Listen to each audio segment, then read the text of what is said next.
জাতীয় পতাকা হাতে আবু সাইদের পরিবারের পাশে প্রধান উপদেষ্টা ডক্টর মোহাম্মদ ইউনূস জিয়ারত করলেন কবর। অশ্রুজল চোখে নাহিদ আসিফ সার্জিস। ন্যায় প্রতিষ্ঠায় লড়াইয়ের ঘোষণা।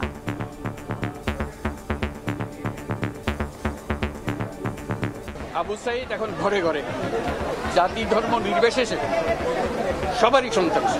আপনারা খেয়াল রাখবেন যে কোথাও কোনো গোলযোগ যেন না হয়, কেউ ধর্ম নিয়ে কথাবার্তা না বলে, কারণ আমরা এই মাটিরই সন্তান, সবাই আবু সাইদ। শিক্ষার্থীদের আলটিমেটামের মুখে পদত্যাগের নীতিগত সিদ্ধান্ত প্রধান বিচারপতির। বৈষম্য বিরোধী ছাত্র আন্দোলনের হাইকোর্ট ঘেরাও। ছাত্র নাগরিকদের অংশগ্রহণে যে সফল অভ্যুত্থানটি হয়েছে, সে অভ্যুত্থানটিকে প্রশ্নবিদ্ধ করার জন্য ইতিমধ্যে বিভিন্ন মহল থেকে বিতর্ক করার চেষ্টা করা হচ্ছে।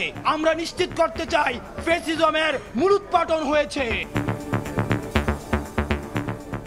দেখছিলেন প্রধান শিরোনাম। দুপুরের সময় সঙ্গে আছি আমি শায়লা রহমান ইমা।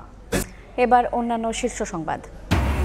বিভিন্ন ক্ষেত্রে সংস্কারে যতদিন দরকার হবে অন্তর্বর্তী সরকার ততদিন দায়িত্ব পালন করবে বললেন আইন উপদেষ্টা। সাইবার নিরাপত্তা সহ যে কোনো খারাপ আইন সংস্কারের আশ্বাস।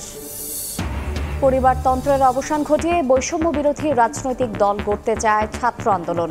গুরুত্ব পাবে সেবাধর্মী কাজ, সাম্য আর মানবিক মর্যাদা রক্ষাই মূলনীতি।